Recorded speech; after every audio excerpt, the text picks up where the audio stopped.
गोपिका जीवनस्मरणं गोविंदा गोविंदा। सद्गुरु विठल दास महाराज की जय।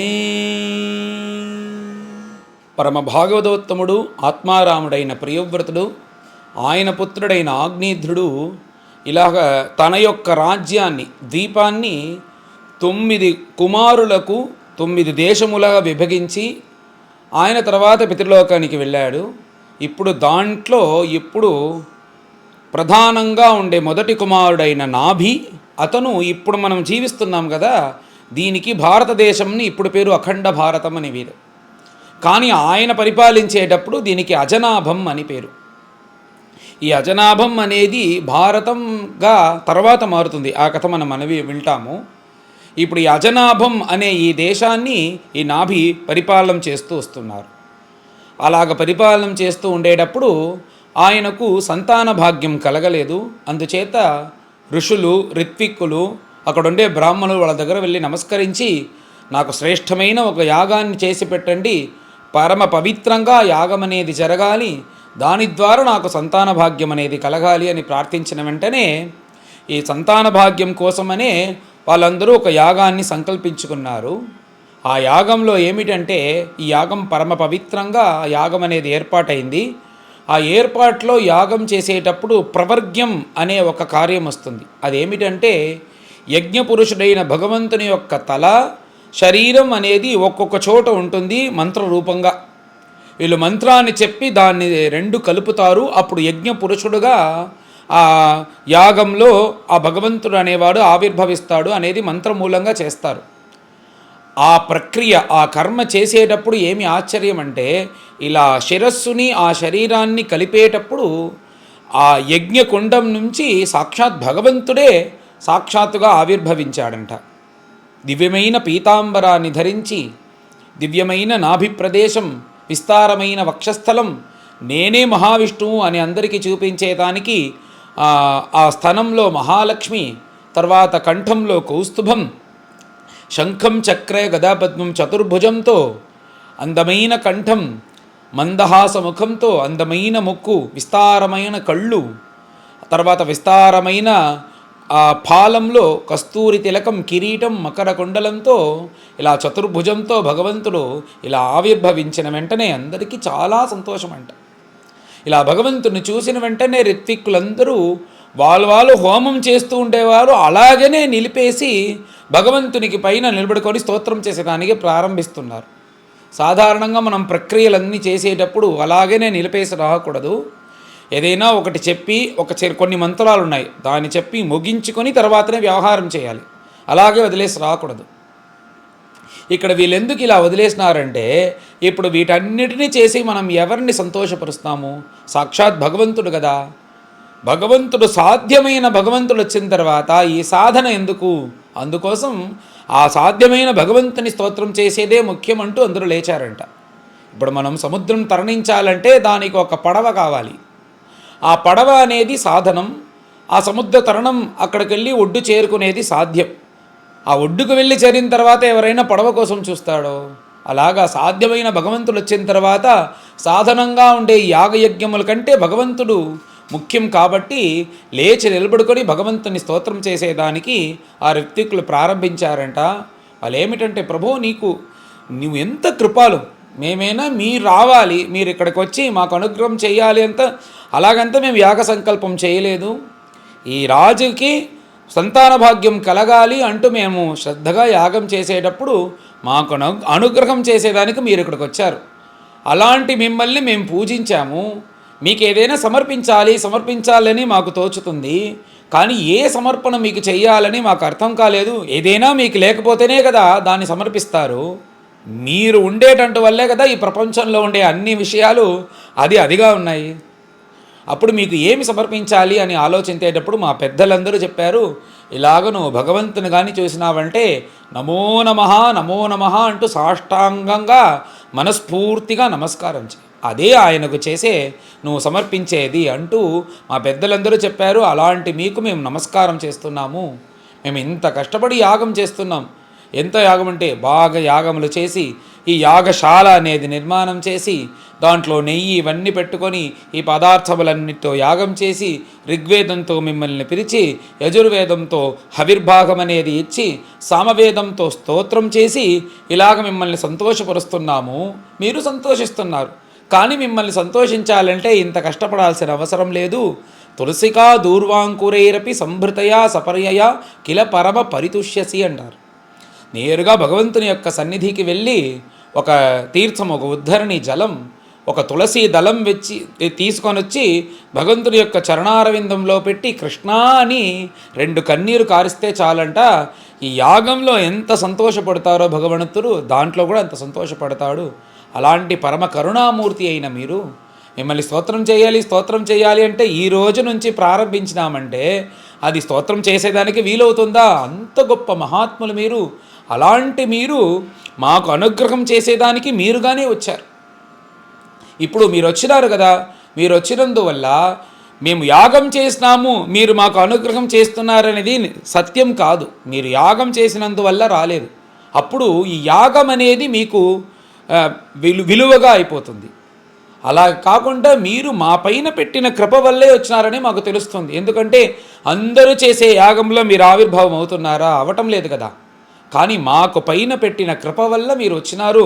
అందుచేత ఈ యాగం అనేది మీకు విలువ కాదు. అలాంటి మీరు కృపాస్మరణంతో కృపతో మాకు అనుగ్రహం చేయాలని వచ్చినారు. మీరు వచ్చిన తర్వాత ఏం చేస్తారు? ఏదైనా వరం కావాలి, ఏదైనా వరం కావాలని అడుగుతారు కదా. అలా మీరు అడిగినారంటే మాకు ఏ వరము వద్దు. ఎందుకంటే చూడని మిమ్మల్ని చూసేదే ఈ ప్రపంచంలో పెద్ద వరము. దాని తర్వాత ఒక వరం కావాలా ఏమిటి? మిమ్మల్ని చూసేదే మాకు కలిగిన వరము. అలాగ కానీ మీరు వచ్చిన తర్వాత ఎలాగైనా వరం అడుగుతారు. అలాగ మీరు ఏదైనా వరం ఇవ్వాలంటే మాకు ఒక వరం ఇవ్వండి. ఏ వరం అంటే వీళ్ళందరూ వేదములు చదివి శాస్త్రములు చదివి వేద శాస్త్రంలో పారంగతులు అలా ఉండేవాళ్ళు ఏం చేస్తున్నారంటే, ప్రభో మాకు ఎప్పుడైనా అనవరతము మీ యొక్క భగవన్ నామస్మరణము మా వాక్కులో ఉండాలి.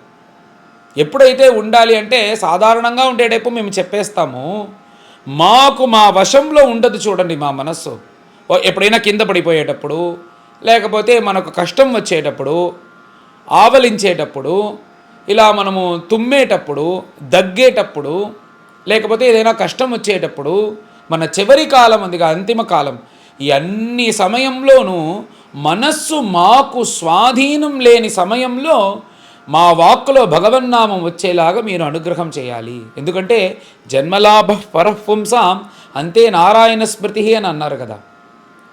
ఆ చివరి కాలంలో భగవంతుణ్ణి స్మరిస్తూ అలా భగవన్నామం చెప్పాలి అంటే అప్పుడు మనస్సు మన స్వాధీనంలో ఉండదు. ఆ సమయంలో అంతా మనస్సు స్వాధీనంలో లేని సమయంలో అంతా నీ నామం కానీ మేము ఉచ్చరించామంటే మళ్ళీ దీని గురించి మేము దిగులు పడక్కర్లేదు. అందుచేత అది మాకు వరంగా ఇవ్వాలి అంటూ ఇలాగ అందమైన స్తోత్రం చేసి పైన ఆ భగవంతుణ్ణి చూసి, మీరెంత పెద్ద ప్రభు, మీ యొక్క అనుగ్రహం వలనే ఈ జగత్తు అనేది జరుగుతుంది. అలాంటి ప్రభువులైన మీకు నమస్కారం అన్నీ ఇలా స్తోత్రం చేసిన తర్వాత వెంటనే ఆ ప్రభువులను చూసి, ఇలా మేము వరం వద్దు అని అడిగినాము, కానీ ఇప్పుడు మేము ధర్మతగా ఒక కార్యం చేస్తున్నాం. ఏం కార్యం చేస్తున్నామంటే, ఈ నాభి అనే ఈ మహారాజు పరమధర్మిష్ఠుడు, వాళ్ళ తాతలాగా ప్రియవ్రతుడులాగా ఇలా రాజ్య పరిపాలన చేస్తూ ఉండేటప్పుడు అతని తర్వాత ఒక ధర్మిష్ఠుడైన ఒక పుత్రుడు రాజ్య పరిపాలన చేయాలి కదా. అందుచేత సంతాన భాగ్యం కోసం ఈ యాగం అనేది ఇప్పుడు జరుగుతోంది. ఆ యాగానికి జరిగేటప్పుడు ఆ సంతాన భాగ్యం కలగాలి అనే కదా యాగం చేస్తున్నాము. అందుచేత మీరు ఈ రాజుకి సంతాన భాగ్యం కలిగేలాగా మీరు అనుగ్రహించాలి. అప్పుడు అడిగేటప్పుడు వీళ్ళు ఏమన్నారంటే, మీరు ఎలా ఉన్నారు, మీలాగనే సత్పుత్రుడు కావాలి వీళ్ళకి అంటూ ఆ రిత్విక్కులు నాభి కోసం ఇలా భగవంతుడి దగ్గర వరం కోరేలాగా కోరారంట. వాళ్ళ కోసం ఏ వరము అడగలేదు. ఈ నాభి ధర్మతగా యాగం చేస్తూ ఉండేటప్పుడు మీరు ఆవిర్భావమయ్యారు. అందుచేత మీరు ఈ రాజర్షి అయిన నాభికి సంతాన భాగ్యం కలగాలి, మీలాంటి కొడుకు కావాలి అంటూ వాళ్ళు ప్రార్థించి, ప్రభు మీరు పరమధర్మిష్ఠులు, మీరు వచ్చి పరమ కరుణామూర్తి, ఇలా కరుణామూర్తి అయిన మీరు వచ్చిన తర్వాత ఉదాహరణకు చెప్పేటప్పుడు ఒక పెద్ద ప్రభువు ఉన్నాడు, మంచి ధనవంతుడు. అతని దగ్గర వెళ్ళి ఒక బ్రాహ్మణుడు వెళ్ళి నిలబడితే చాలు అతనికి కావాల్సిన అన్ని డబ్బులనిచ్చి అతన్ని కోటీశ్వరుడు చేసేంత డబ్బు ఉంది ఆయన దగ్గర. అలా వెళ్ళి ఆయన అలా ఉండే ఆ బ్రాహ్మణుడు ఆ ప్రభువులు ముందుకెళ్ళి ఇలా నిలబడితేనే చాలు, అలా వెళ్తేనే ఆయన ఏమడిగినా ఇచ్చేదానికి సిద్ధంగా ఉండేటప్పుడు ఈ బ్రాహ్మణుడు ఆయన దగ్గరికి వెళ్ళి నాకు ఒక 2 కిలో బియ్యం ఉంటే చాలు, నేను ఈరోజు కడుపు నింపుకుంటాను అని ఈ బ్రాహ్మణుడు, ఏమీ తెలియని బ్రాహ్మణుడు ఇలా 2 కిలో బియ్యం అడిగినట్టు మేమేం చేస్తున్నామంటే మీరు మోక్షం కూడా మాకు ఇచ్చేదానికి సిద్ధంగా ఉండేటప్పుడు ఈ రాజర్షికి ఒక సంతాన భాగ్యం కావాలని అడుగుతున్నాము, అందుచేత మేమందరూ ఇలాగే ఉంటాం, మీరు మమ్మల్ని క్షమించి ఇలా మీరు ఇతనికి సంతాన భాగ్యం కలిగేలా చేయాలి అని వాళ్ళు స్తోత్రం చేసిన వెంటనే భగవంతునికి చాలా సంతోషం అంట. ఎంత వినయంగా ఎంత చక్కగా స్తోత్రం చేసి అన్నీ అయిన తర్వాత నేను గొప్పగా చేశాను చెప్పకుండా మేము ఇంతే కదా అని ఇలా వినయంతో మాట్లాడినందువల్ల భగవంతుడు సంతోషించి మీరు ఇలా చెప్పచ్చా, మీరు ఎంత మహాత్ములు నాకు తెలుసు, ఆయన భగవంతుడు అనేటప్పుడు మీరన్నారు మీరు సంతాన భాగ్యం కలుగుతుంది అని ఆశీర్వాదం చేస్తేనే కలుగుతుంది, నేను తనిగా వచ్చి ఇది నేను చెప్పాలని అవసరం లేదు. ఎందుకంటే పరమధర్మిష్ఠులు లోకక్షేమార్థం జీవించే ఋషులైన మీరులు నా వాక్కు నుంచి వచ్చేవాళ్ళు. బ్రాహ్మణోస్య ముఖమాసీత్ అని వేదం చెప్పింది కదా, అలాంటి ఉత్తమ బ్రాహ్మణులు భగవంతుని యొక్క ముఖం నుంచి వచ్చిన వాళ్ళు. ముఖం అంటే వాక్కు, భగవంతుని యొక్క వాక్కు నుంచి నోటి నుంచి వచ్చిన వాళ్ళు. అలా వచ్చిన మీరు ఇలా ఆశీర్వదించి జరగకపోతే నేను అబద్ధం చెప్పినట్టు, అందుచేత మీరు చెప్తేనే చాలు అది ధర్మతః జరుగుతుంది, సంతాన భాగ్యం కలుగుతుంది అని చెప్పి మీరు అడిగినారు కదా. మీలాగనే సత్పుత్రుడు అంటే నాకు ఒక డూప్లికేట్ లేదు, నేను ఒక్కడనే సయేకహ అంటూ, అందుచేత నేను ఒక వరం ఇస్తాను. ఏం వరం అంటే నేనే ఈ నాభికి మేరుదేవికి పుత్రుడిగా పుడతాను అంటూ అనుగ్రహించి ఆ భగవంతుడు ఋషభావతారంగా ఆ నాభికి మేరుదేవిగా పుట్టి ఎవరెవరు ఎలా ఉండాలి, బ్రహ్మచర్య ఎలా ఉండాలి, గృహస్థుడు ఎలా ఉండాలి, రాజ్య పరిపాలన చేసే రాజు ఎలా ఉండాలి, చివరిగా మనం చివరి కాలంలో ఎలాగ మనం విరక్తుడిగా ఉండాలి, వివేక వైరాగ్యం ఎంత సంపాదించుకోవాలి అని ఆ సమయంలో ఎలా జీవించాలి అని ప్రపంచానికి చూపించి శ్రేష్టంగా జీవించిన అతని పేరు ఋషభుడు అని పేరు. అలాంటి భగవత్ స్వరూపం భగవద్ అవతారమైన ఋషభావతారం నేను చేస్తాను అని అనుగ్రహించి భగవంతుడు అక్కడి నుంచి వెళ్ళాడు. అదే ఈ 3వ అధ్యాయం యొక్క కథ. పైన అందరం కలిసి పారాయణం చేస్తాం. అథ తృతీయోధ్యాయః శ్రీశుక ఉవాచ నాభిః అపత్యకామః అప్రజయా మేరుదేవ్యా భగవంతం యజ్ఞపురుషం అవహితాత్మా అయజత తస్య హవావశ్రద్ధయా విశుద్ధభావేన యజతః ప్రభర్గ్యేషు ప్రచరత్సు ద్రవ్యదేశకాలమంత్ర ఋత్విగ్దక్షిణావిధాన యోగోపపత్యా దురధిగమోపి భగవాన్ భాగవతవాత్సల్యతయా సుప్రతీకః ఆత్మానం అపరాజితం నిజజనాభిప్రేతార్థ విధిత్సయా గృహీతహృదయః హృదయంగమం మనోనయనానందన అవయవాభిరామం ఆవిశ్చకార అథ తమావిష్కృత భుజయుగళద్వయం హిరణ్మయం పురుషవిశేషం కపిశకౌశేయాంబరధరం ఉరసి విలసత్ శ్రీవత్సలలామం దరవరవణరుహ వనమాలాచ్ఛూర్యమృతమణి గదాదిభిః ఉపలక్షితం స్ఫుటకిరణప్రవరముకుట కుండలకటకకటిసూత్రహార కేయూరనూపురాది అంగభూషణ విభూషితం ऋत्विक्सदस्यः गृहपतयः अधना इव उत्तमधनम् उपलभ्य स बहुमानम् अर्हणेन अवनतशीर्षाणः उपतस्थुः। ऋत्विज ऊचुः अर्हसि मुहुः अर्हत्तमा अर्हणमस्माकम् अनुपथानां नमो नम इति एतावत् सदुपशिक्षितं कोर्हति पुमान् प्रकृतिगुणव्यतिकरमतिः अनीश ईश्वरस्य परस्य प्रकृतिपुरुषयोः अर्वाक्तनाभिः नामरूपाकृतिभिः रूपनिरूपणम् सकलजननिकायवृजिन निरसन शिवतमप्रवरगुणगण एकदेशकथन आदृते परिजनानुरागविरचित शबलसंशब्द सलिलसितकिसलय तुलसिकादूर्वाङ्कुरैरपि संभृतया सपर्यया किल परम परितुष्यसि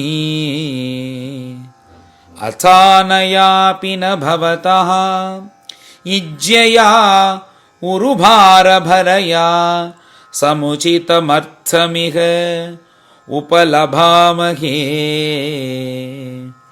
आत्मनि एव अनुसवनम् अंजसा व्यतिरेकेण भो भूयमान अशेषपुरुषार्थस्वरूपस्य किं तु नाथाशिष आशासानां एतत् अभिसंराधनमात्रं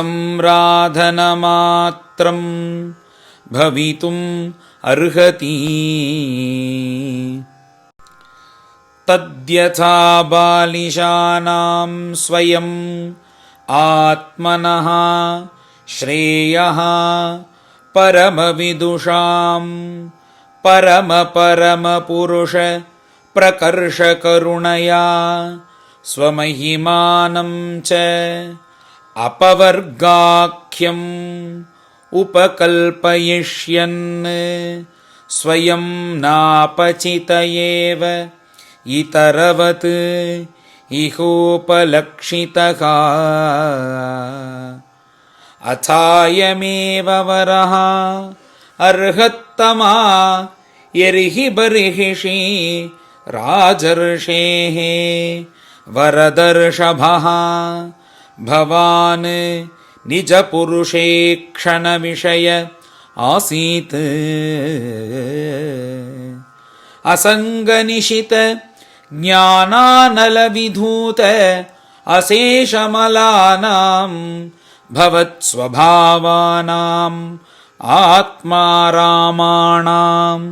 मुनीनाम् अनवरत परिगुणितगुणगण परममङ्गलायन गुणगण कथनोऽसि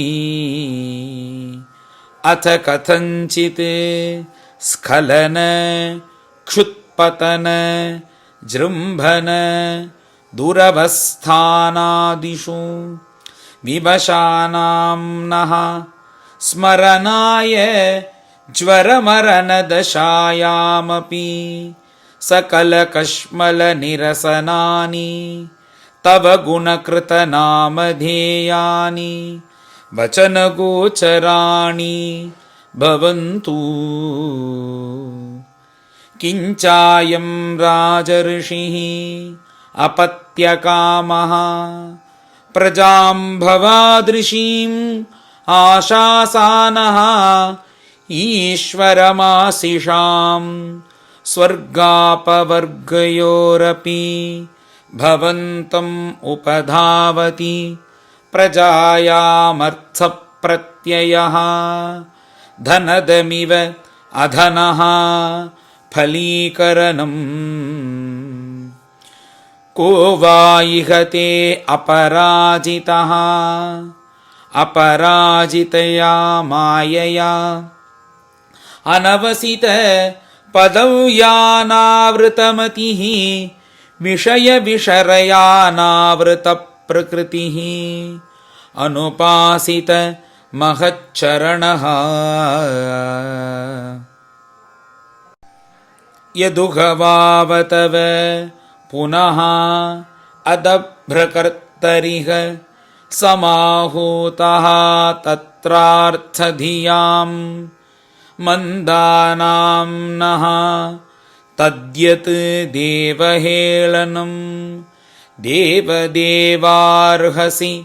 साम्येन सर्वान् प्रतिवोढुम् अविदुषाम् श्रीशुक उवाच इति निगदेन अभिष्टूयमानः भगवान् अनिमिषर्षभः वर्षधराभिवादित अभिवन्दितचरणः सदयम् इदम् आह श्रीभगवानुवाच अहो बताहं ऋषयः भवद्भिः अभितथगीर्भिः वरम् असुलभम् अभियाचितः यत् अमुष्यात्मजः मया सदृशो भूयादिति ममाहमेवाभिरूपः